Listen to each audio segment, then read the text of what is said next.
Cedar Falls, Iowa, October 15, 1977. The morning frost clung to the windshields along Maple Street as 17-year-old Jenny Patterson adjusted her backpack straps and checked her reflection in the hallway mirror one last time. The autumn air carried the scent of burning leaves and the distant hum of combines harvesting corn in the fields beyond town. In 1977, Cedar Falls was the kind of place where neighbors still left their doors unlocked and teenagers walked home from football games without fear. Jenny had always been different from her classmates at Cedar Falls High. While other girls spent their weekends at the shopping mall in nearby Waterloo, she preferred hiking the trails along the Cedar River or volunteering at the town library. Her thick auburn hair was usually pulled back in a practical ponytail, and she wore the same faded denim jacket her older brother had given her before he left for college. That Friday morning started like any other. Jenny's mother, Carol, was already at the kitchen table grading papers. She taught third grade at Lincoln Elementary. Her father, Robert, had left early for his shift at the John Deere plant. The coffee pot gurgled quietly as Jenny grabbed a piece of toast and kissed her mother's cheek. "Don't forget, Mom, I'm staying after school to work on the yearbook," Jenny said, slinging her canvas messenger bag over her shoulder. "Mrs. Henderson wants to finish the sports section before the deadline." Carol looked up from her red pen corrections and smiled. "Just call if you need a ride home. Your father should be back by 6. The last confirmed sighting of Jenny Patterson was at 4:30 p.m. in the Cedar Falls High School journalism room. Mrs. Henderson remembered Jenny organizing photographs of the varsity football team, her careful handwriting labeling each player's name on the back. When the teacher left at 4:45 p.m. to attend a faculty meeting, Jenny was still there, humming quietly while she worked. By 7 p.m., when Jenny hadn't returned home or called, Carol Patterson felt the first flutter of worry. By 9 p.m., she was driving through town, checking the library, the diner, and the homes of Jenny's few close friends. Nobody had seen her. The Cedar Falls Police Department treated it as a runaway case initially. 17-year-old girls sometimes rebelled, they explained to the frantic parents. She'd probably turn up at a friend's house or come home when she got hungry. But the Pattersons knew better. Jenny wasn't the type to disappear without explanation. Her room was exactly as she'd left it. Homework assignments spread across her desk, her favorite book still bookmarked on page 127. As the hours turned into days, the temperature dropped and the first snow began to fall. Search parties combed the wooded areas along the Cedar River. Volunteers checked abandoned buildings, old barns, and drainage ditches. The local newspaper ran Jenny's school photo on the front page. A serious-faced girl with intelligent eyes and a slight smile, wearing her class ring and a simple gold cross necklace her grandmother had given her. But Cedar Falls in 1977 was a different world from today. There were no cell phones, no security cameras, no social media footprints to follow. Once someone stepped out of sight, they could vanish as completely as if they'd never existed at all. And that's exactly what happened to Jenny Patterson on that cold October evening when the autumn leaves were falling and the whole world seemed to be holding its breath. Cedar Falls, Iowa, October 1977 to December 1978. The Patterson house on Maple Street became the unofficial headquarters for the search effort. Carol Patterson's kitchen table disappeared under layers of maps, flyers, and volunteer schedules. The phone rang constantly, tips from well-meaning neighbors, calls from other families who'd experienced similar heartbreak, and updates from the police that grew shorter and less hopeful with each passing week. Robert Patterson took leave from the John Deere plant to coordinate search efforts. A quiet man with calloused hands and kind eyes, he organized teams to walk grid patterns through the cornfields that stretched for miles beyond the town limits. Local farmers opened their properties, allowing volunteers to check every barn, silo, and abandoned farmhouse in Black Hawk County. The initial wave of community support was overwhelming. The high school football team spent their Saturday mornings distributing flyers throughout Waterloo and the surrounding counties. Jenny's English teacher, Mrs. Henderson, contacted television stations in Des Moines and Cedar Rapids. Even the local radio station, or KCFI, ran hourly reminders asking listeners to call if they'd seen anything unusual. But as October faded into November, and November into the bitter cold of an Iowa winter, the search parties grew smaller. Volunteers had to return to their own lives, their own responsibilities. The corn had been harvested, leaving the fields bare and brown. The river began to ice over, making water searches impossible until spring. Jenny's best friend, Susan Miller, refused to give up. Every day after school, she walked the same route Jenny would have taken home, looking for anything the official searches might have missed. She checked trash cans, studied the ground for any scrap of fabric or piece of jewelry. Her own parents grew worried as Susan became increasingly withdrawn, unable to concentrate on anything except finding her missing friend. "It's like she just evaporated," Susan told her mother one evening, staring out her bedroom window toward the Patterson house. "People don't just disappear. Not in Cedar Falls." The police investigation, led by Detective Frank Morrison, followed every possible lead. They interviewed Jenny's classmates, teachers, and family members multiple times. They looked into the handful of transients who'd been passing through town that week, a construction crew working on the new highway interchange, some carnival workers from a traveling show that had set up in the Walmart parking lot. Detective Morrison was thorough but hampered by the limitations of 1977 technology. There was no database of sexual offenders, no way to quickly check backgrounds or connect cases across state lines. Most detective work relied on intuition, shoe leather, and luck. Morrison had all three, but none of them seemed to help with Jenny Patterson. The most promising lead came in December. A truck driver claimed he'd seen a young woman matching Jenny's description at a rest stop near Ames, about an hour south of Cedar Falls. She'd been with an older man in a blue sedan, and she'd looked distressed. But when police tracked down the truck driver for a formal interview, his story changed. Maybe it hadn't been that rest stop. Maybe it was a different day. Maybe the girl had been blonde, not auburn-haired. By Christmas of 1977, the active investigation had essentially stalled. The Pattersons continued their own search efforts, but the official case file grew dusty on Detective Morrison's desk. In a small town like Cedar Falls, new crimes demanded attention. Burglaries, domestic disputes, drunk driving arrests. Life went on, even when one family's world had stopped completely. Carol Patterson aged visibly during those months. Her hair began showing gray streaks, and she developed a nervous habit of checking and rechecking the locks on the front door. She kept Jenny's room exactly as it had been, dusting the furniture weekly and changing the sheets as if her daughter might come home at any moment. Robert Patterson threw himself into his work with an almost manic intensity. He volunteered for every overtime shift at the plant, working 16-hour days to avoid coming home to the silence that had settled over their house like a heavy blanket. Neighbors would see him late at night, walking the streets of Cedar Falls with a flashlight, still searching.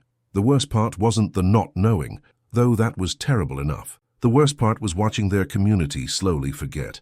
By the spring of 1978, Jenny's missing person posters had been covered by advertisements for church bake sales and high school graduations. New families moved into town who'd never heard her name. The world moved forward while the Pattersons remained frozen in October of 1977, waiting for a phone call that never came. Cedar Falls, Iowa, 1985 to 2010.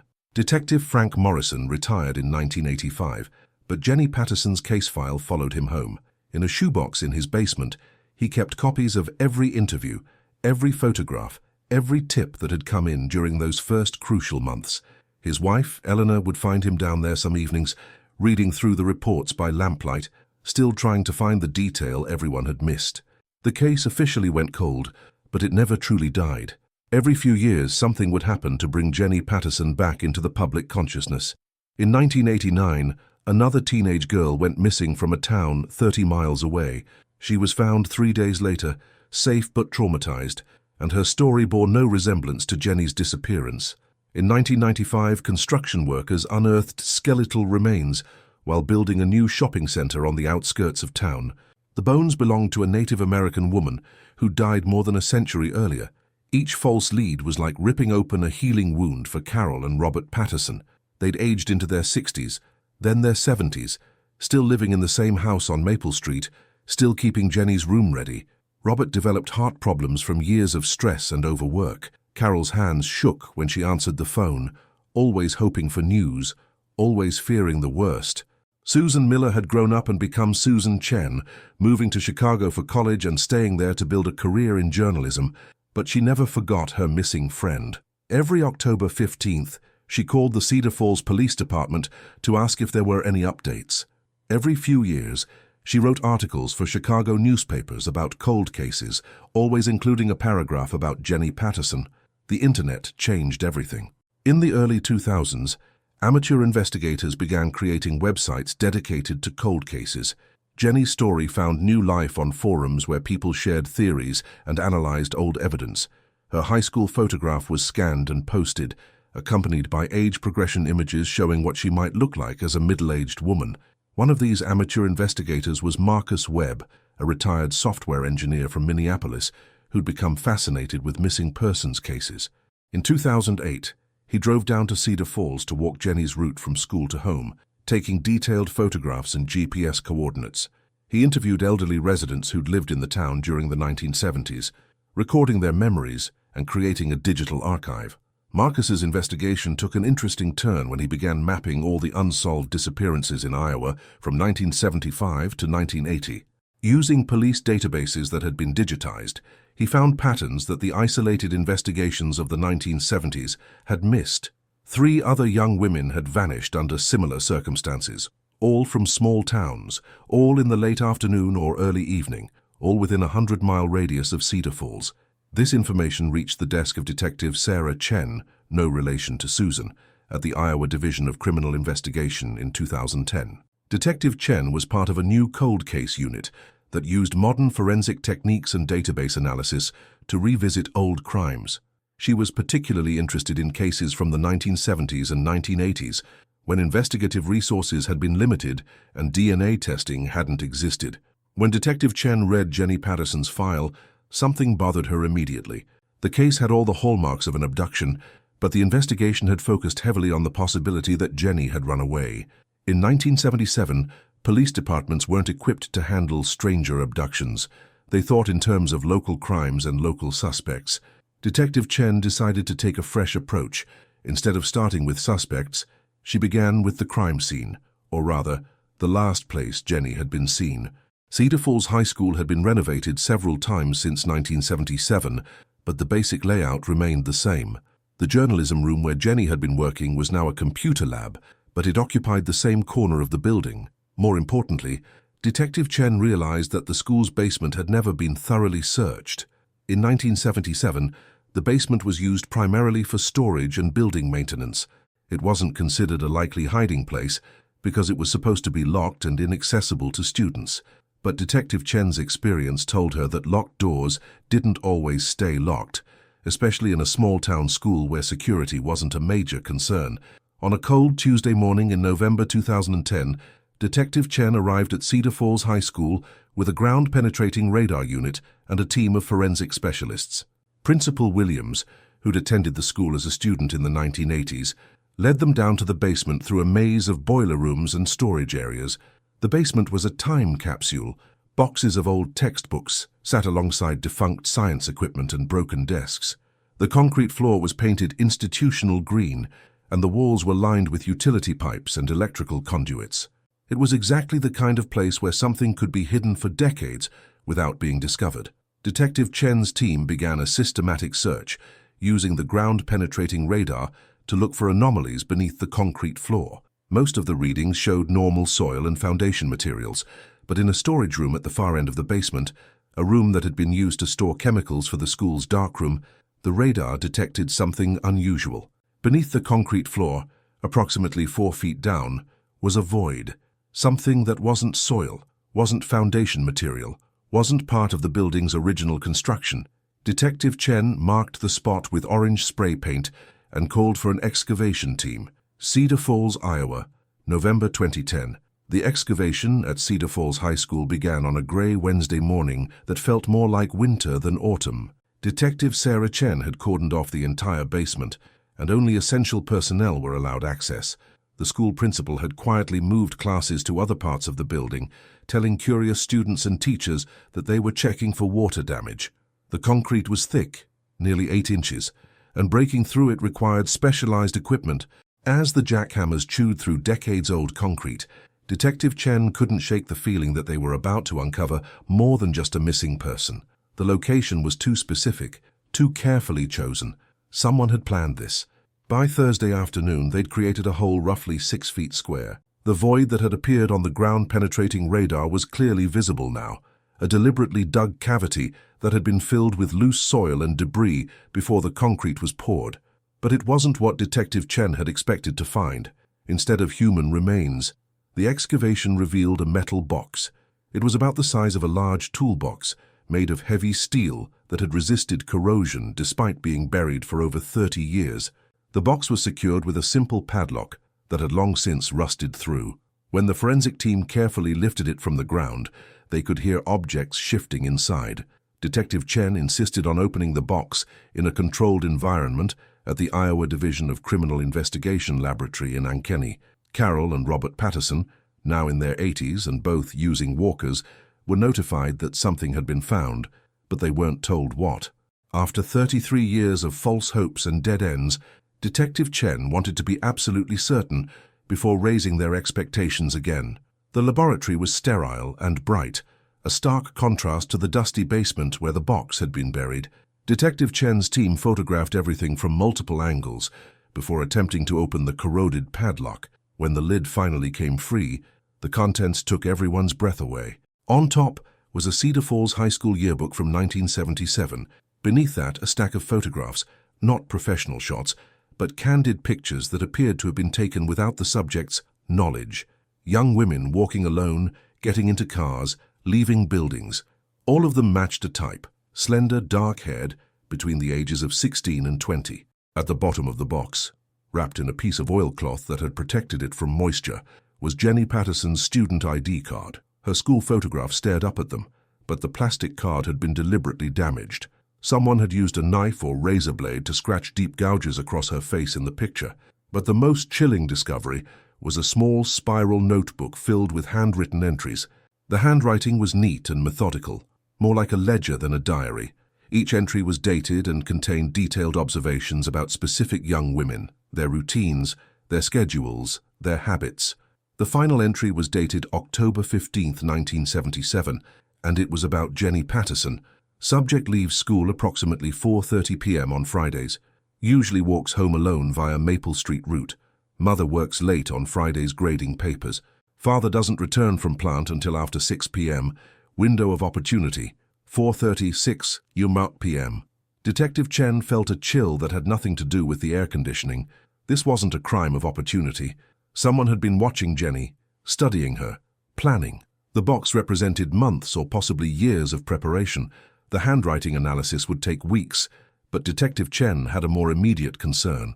The notebook contained observations about other young women, some of whom were identified by name.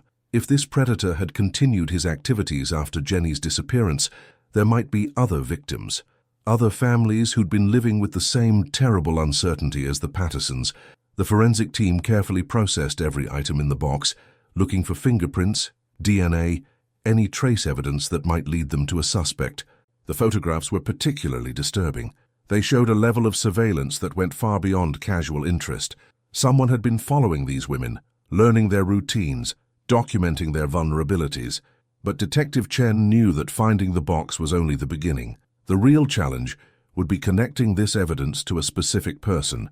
After 33 years, many of the potential suspects from the original investigation were dead.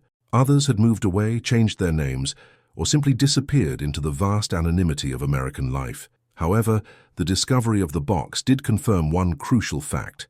Jenny Patterson hadn't run away. She'd been the victim of a carefully planned abduction by someone who'd been watching her for weeks or months. This knowledge was both a relief and a fresh source of pain for her parents. After more than 3 decades of wondering if their daughter had chosen to leave them, they finally knew the truth. But they also knew that Jenny had suffered at the hands of a predator who'd selected her as carefully as a hunter chooses prey. The story of the buried box leaked to the media within days. Local television stations picked up the story, then regional networks, then national news outlets. Cold case breakthrough. Evidence found in school basement after 33 years was the headline that flashed across screens throughout Iowa and beyond. The media attention brought something Detective Chen hadn't expected. More victims. Within a week of the story breaking, the Iowa Division of Criminal Investigation received calls from families in 3 different states. Their daughters had disappeared under similar circumstances in the late 1970s and early 1980s. All of them had been young women who fit the same physical description as Jenny Patterson. Cedar Falls, Iowa, December 2010 to March 2011. The breakthrough came from an unexpected source. Among the dozens of tips generated by the media coverage, one stood out to Detective Sarah Chen. It came from a woman named Margaret Fowler, who'd worked as a substitute janitor at Cedar Falls High School during the 1977-78 school year. Margaret, now 78 and living in a nursing home in Dubuque, had seen the news story about the buried box and felt compelled to call. Her voice was shaky on the phone, but her memory was crystal clear. She remembered something that had bothered her for more than 30 years, something she'd tried to report at the time, but had been dismissed.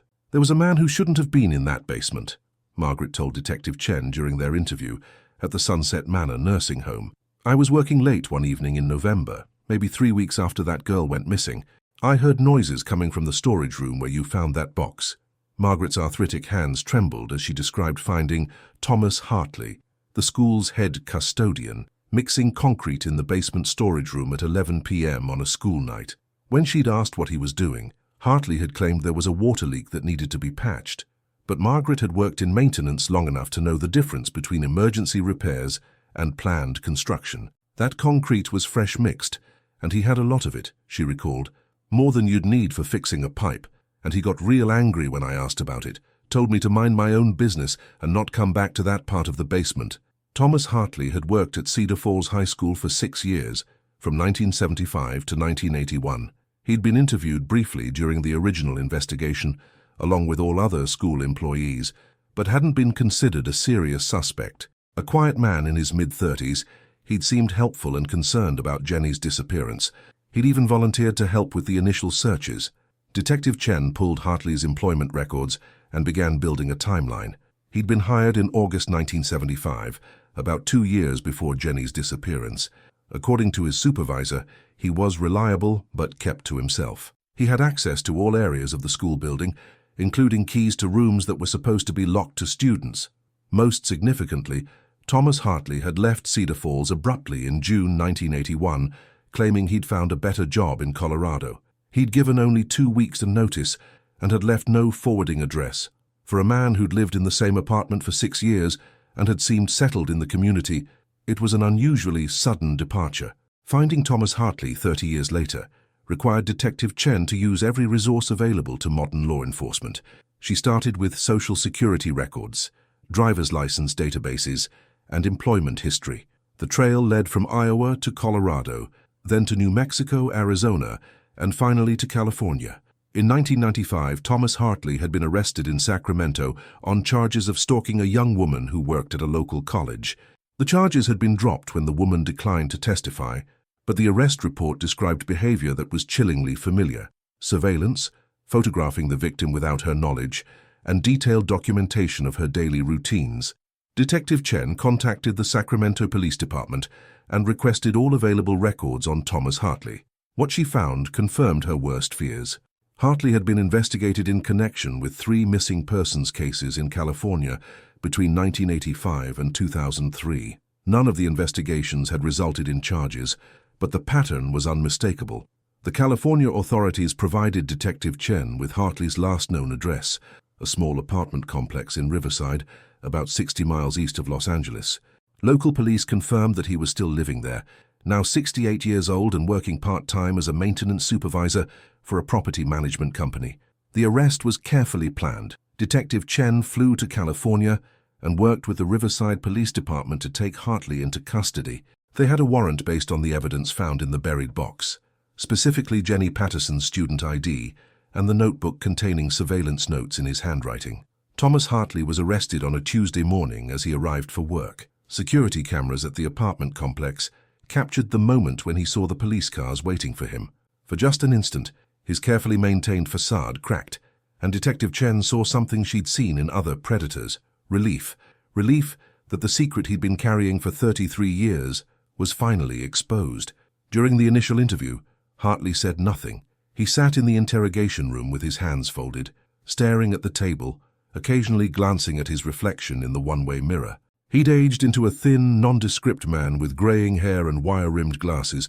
If you'd passed him on the street, you wouldn't have looked twice. But Detective Chen had learned patience during her years investigating cold cases. She didn't pressure Hartley for immediate answers. Instead, she presented the evidence methodically, piece by piece: the buried box, the notebook with his handwriting, The photographs, Jenny Patterson's damaged student ID. When she mentioned Margaret Fowler's testimony about finding him mixing concrete in the school basement, something shifted in Hartley's demeanor. He looked up from the table for the first time, and Detective Chen saw recognition in his eyes. He'd been caught and he knew it.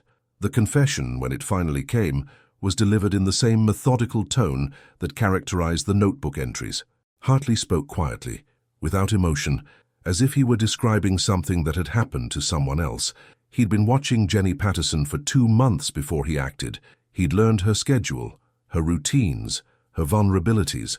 On October 15, 1977, he'd waited in the school basement until Jenny finished her work in the journalism room.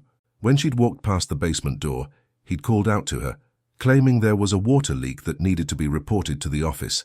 Jenny, being helpful and trusting, had followed him downstairs. What happened next was what Detective Chen had expected but dreaded hearing. Hartley had killed Jenny Patterson in that basement storage room, probably within minutes of getting her alone. He'd spent the following 3 weeks planning how to dispose of the evidence, finally deciding to bury the box beneath fresh concrete during one of his regular night shifts.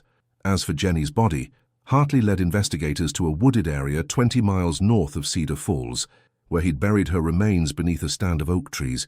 Even after 33 years, Detective Chen's team was able to locate and recover what was left, finally giving the Patterson family the closure they'd sought for more than half their adult lives. Thomas Hartley pleaded guilty to first-degree murder in April 2011. He was sentenced to life in prison without the possibility of parole. During his sentencing hearing, he offered no apology to the Patterson family and showed no remorse for his actions. He was simply a predator who'd been caught, nothing more and nothing less. For Carol and Robert Patterson, both now in their 80s, the resolution brought a mixture of peace and pain. They finally knew what had happened to their daughter, but they also had to confront the reality that she'd been dead for 33 years, while they'd been hoping for her return. They buried Jenny's remains in Cedar Falls Memorial Cemetery on a beautiful spring day when the apple trees were blooming and the whole world seemed to be coming back to life. Detective Sarah Chen attended the funeral, along with Marcus Webb, the amateur investigator whose work had helped break the case. Susan Chen, formerly Miller, flew in from Chicago to say goodbye to the friend she'd never stopped looking for, and Margaret Fowler, the retired janitor whose testimony had finally connected the pieces, sat in her wheelchair in the front row, tears streaming down her weathered face. The case of Jenny Patterson became a textbook example of how modern investigative techniques could solve cold cases that had seemed hopeless. But for those who'd lived through the decades of uncertainty, it was simply the end of a long, painful journey. Jenny was finally home.